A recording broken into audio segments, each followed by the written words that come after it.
একটানা 30 দিন জেলে থাকলে মন্ত্রিত্ব যাবে প্রধানমন্ত্রী, মুখ্যমন্ত্রী এবং মন্ত্রীদের। মোদী সরকারের এই বিল আপাতত যৌথ সংসদীয় কমিটিতে। বিলের বিরোধিতার সুর চড়িয়ে এবার জেপিসি বয়কট করল তৃণমূল।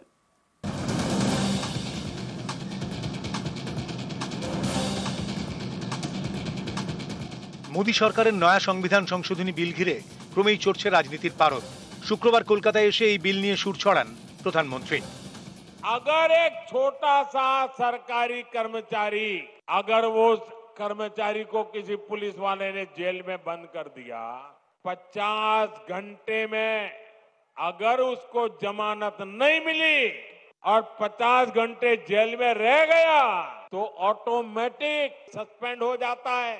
एक छोटा मुलाजिम 2 दिन अगर जेल में रहे तो उसकी जिंदगी तबाह करने के कानून है, लेकिन कोई मुख्यमंत्री, कोई मंत्री, प्रधानमंत्री अगर जेल चला जाए तो उसके लिए कोई कानून नहीं है। आजकल ये लोग इतने गिरे हैं कि जेल से भी सरकार चलाने की कोशिश कर रहे हैं। মমতা বন্দ্যোপাধ্যায় আগেই এই বিলকে কালো বিল বলে আখ্যা দিয়েছেন।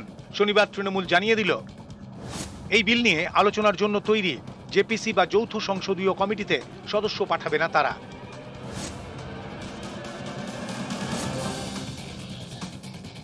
প্রধানমন্ত্রী, মুখ্যমন্ত্রী থেকে মন্ত্রী একটানা 30 দিন জেলে থাকলেই মন্ত্রিত্ব খোয়াতে হবে।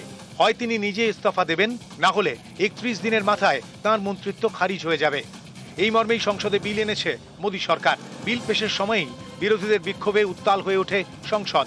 বিলের কপি ছিঁড়ে অমিত শাহের দিকে ছুড়ে দেন তৃণমূল সাংসদরা। প্রবল বিরোধিতার মুখে বিলটিকে জেপিসিতে পাঠিয়ে দেয় সরকার।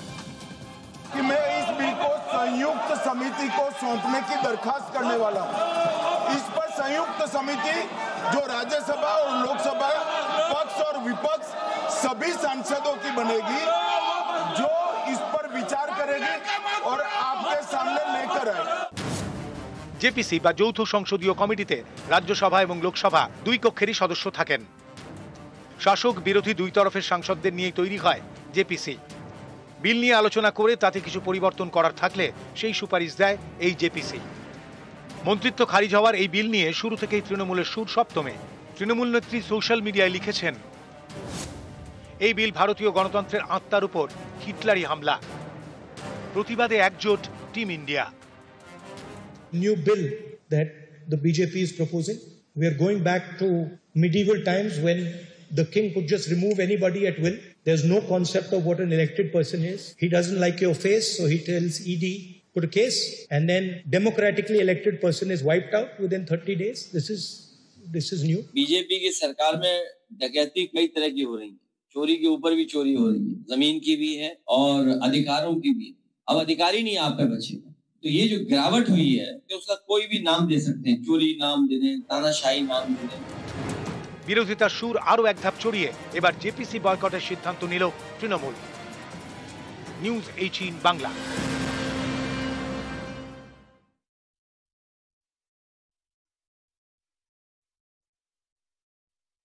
ওরা যার ওপর ভরসা করে সেটাই ফেল করে, কটাক্ষ তৃণমূলের।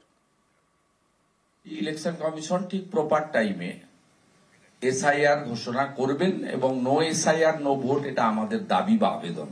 এসআইআর হবে, ভোট হবে, ভোট তো এসআইআর এর পরে ভোট হবে। আর সুপ্রিম কোর্ট সবসময় ন্যায়ের পক্ষে থাকে। আমাদের এনাফ রিগার্ডস আছে, আস্থা আছে সুপ্রিম কোর্টের উপরে। যুগে যুগে পাল্টায়, বছরে বছরে পাল্টায়। একবার বললো no central force, no vote.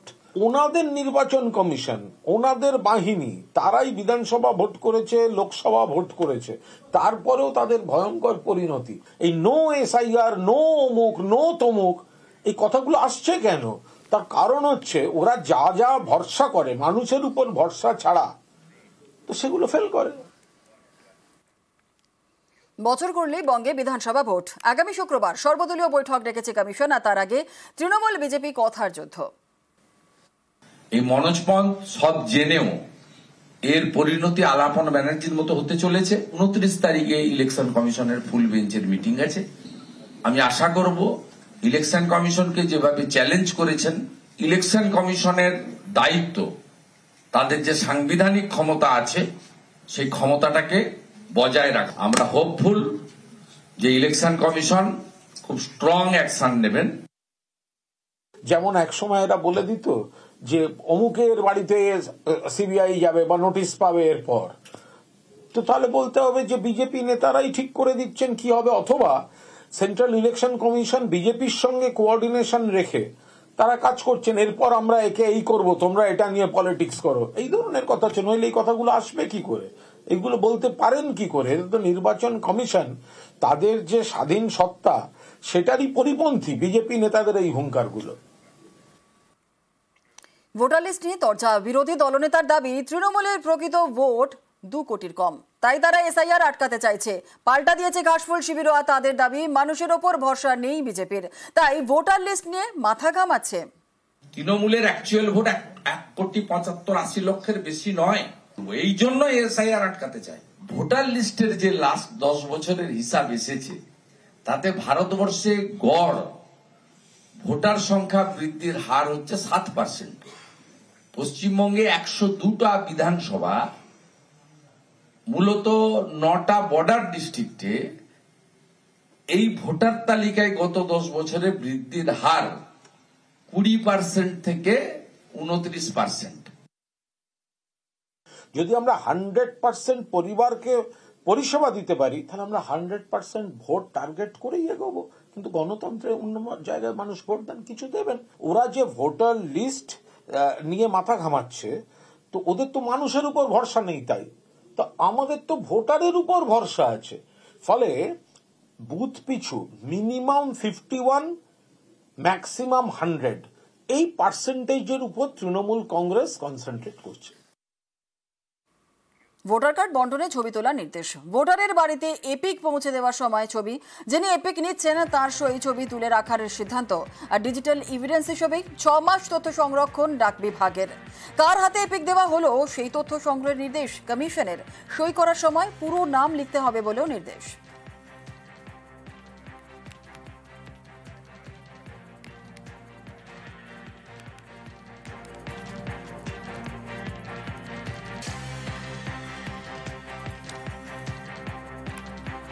অনেক সময় এপিক না পাওয়ার অভিযোগ ওঠে এবং কমিশনের নালিশ জানান ভোটাররাই। কমিশনে নির্দিষ্ট অভিযোগ করেছে পুলিশও, আর সমস্যা সমাধানে তাই ডিজিটাল এভিডেন্সের সিদ্ধান্ত। ডাক বিভাগের পর ডিজিটাল এভিডেন্স সংরক্ষণ করবে কমিশনও।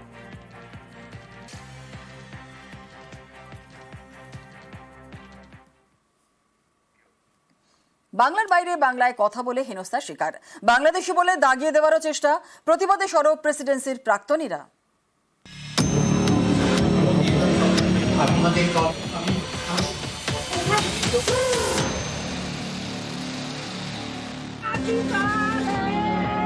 বাংলার বাইরে বাংলা বলায় হেনস্থার শিকার এ রাজ্যের পরিযায়ী শ্রমিকরা। বাংলাদেশি বলে দাগিয়ে দেওয়ার চেষ্টা, কাউকে পাঠিয়ে দেওয়া হয়েছে বাংলাদেশে, কারো ঠিকানা ডিটেনশন ক্যাম্প, দিল্লি, হরিয়ানা থেকে ওড়িশা, এমন অভিযোগ ভুরি ভুরি। প্রতিবাদে সরব বাংলা, সরব শিক্ষার তীর্থক্ষেত্র প্রেসিডেন্সি বিশ্ববিদ্যালয়ও। শুক্রবার সেখানে একটি বিতর্ক সভার আয়োজন করা হয়, যার শীর্ষক বাংলা একটি ভাষা, দেশ নয়। বাংলা ভাষা নিয়ে আলোড়ন তো শুরু হয়েছে, সেই পরিপ্রেক্ষিতে এই সভাগুলো বেশি বেশি করে আয়োজিত হচ্ছে। বাংলা ভাষার উপর এই লাগাতার আক্রমণের নেপথ্যে রাজনীতির সুচিন্তিত কৌশলী দেখছেন প্রেসিডেন্সির প্রাক্তনীরা।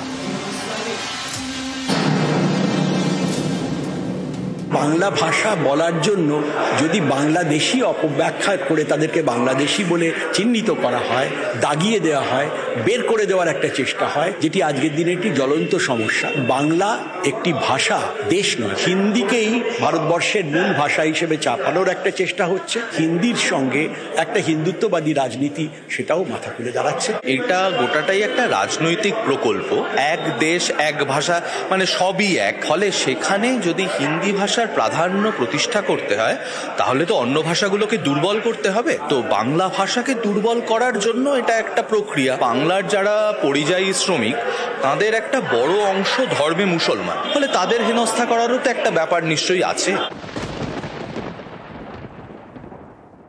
দেশের মধ্যে নানা রকম বিভাজন এনে, নানা রকম বিভেদ এনে, দেশের যেগুলো মূল সমস্যা, রাষ্ট্রের যেগুলো মূল সমস্যা, নানা রকম ষড়যন্ত্র, চক্রান্ত, দেশটাকে ভেতরে ভেতরে দুর্বল করে ওপর থেকে একটা আধিপত্য চাপানো, পুরোটাকে আমি রাজনৈতিক বলে মনে করি। এর মধ্যে অন্য কোনো কিছু আমি দেখি না। নিম্নবিত্ত বাঙালি আক্রান্ত হচ্ছেন এবং এই জায়গায় দাঁড়িয়ে তো একটা প্রতিবাদের স্বর থাকবেই, মানুষকে তো আলোচনা করতে হবেই। নিজের দলের সমর্থকদের নিজেদের পক্ষে আনার জন্য এবং তৃণমূলের যে বিরাট মাস বেজ নিম্নবিত্ত মানুষের মধ্যে, সেইখানে তৃণমূল যদি প্রমাণ করতে পারে রাষ্ট্রবাদী দল হিসেবে বিজেপি নিম্নবিত্ত মানুষের উপর একটা আক্রমণ তুলে আনছে, তাহলে অবশ্যই সামনের নির্বাচনে তৃণমূলের সুবিধে, ফলে তারা উল্টো দিকের বক্তব্যটা একেবারে ভোটের প্রশ্ন। ইরন রায় বর্মন, নিউজ 18 বাংলা।